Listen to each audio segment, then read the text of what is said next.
يقولون كان ضخم الرأس واسع الجبهة، في وسط جبهته عرق، إذا غضب النبي بان هذا العرق، أشم الأنف، واسع الفم، كثيف اللحية، مشرب بحمرة صلى الله عليه وسلم.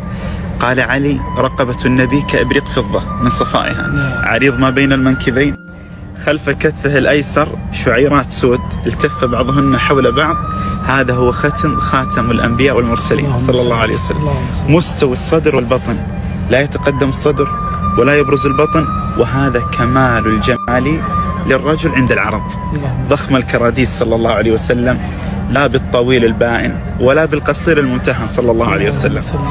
واذكر لكم شيء من حركاته ووصفه صلى الله عليه وسلم. جاء عنه إذا رأى شيء تعجب منه قلب كفيه وقال سبحان الله.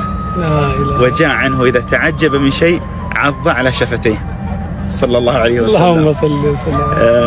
إذا التفت إلى أحد صلى الله عليه وسلم أو حدث أحد التفت بجسده كله، وهذا كمال التواضع أنه يلتفت إلى من يحدثه فيستقبله بجسده كله صلى الله عليه وسلم. وفي خطابه أنه إذا تكلم أسمع، لا يتلعثم في كلمة يقول، ولا يقول كلمة هو لا يريد أن يقولها صلى الله عليه وسلم. خطب النبي صلى الله عليه وسلم خطبة، فقام أبو بكر قال: يا رسول الله ما رأيت أفصح منك. لابد أن يكون هو أفصح من خلق الله، أنزل عليه القرآن. وإذا خطب صلى الله عليه وسلم يتحمس في خطبته، حتى جاء عن عبد الله بن عمر يقول: خطب النبي بنا خطبة فكاد هو والمنبر يسقط علينا صلى الله عليه وسلم. يقول النعمان: خطب النبي صلى الله عليه وسلم في المسجد وأنا في السوق، وإني لأسمع صوت النبي وأنا في السوق.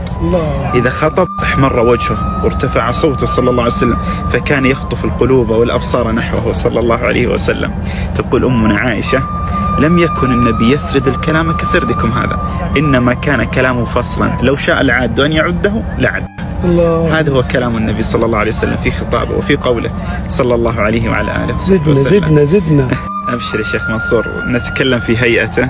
قال علي بن أبي طالب رضي الله عنه وأرضاه: من رأى النبي من بعيد هابه، من رآه من قريب أحبه صلى الله عليه وسلم. وقالت الربيع بنت معوذ لمحمد بن عامر عندما قال له: يا عماه صفي لي وجه رسول الله، قالت: يا بني لو رأيته لرأيت الشمس طالعة. الله أكبر.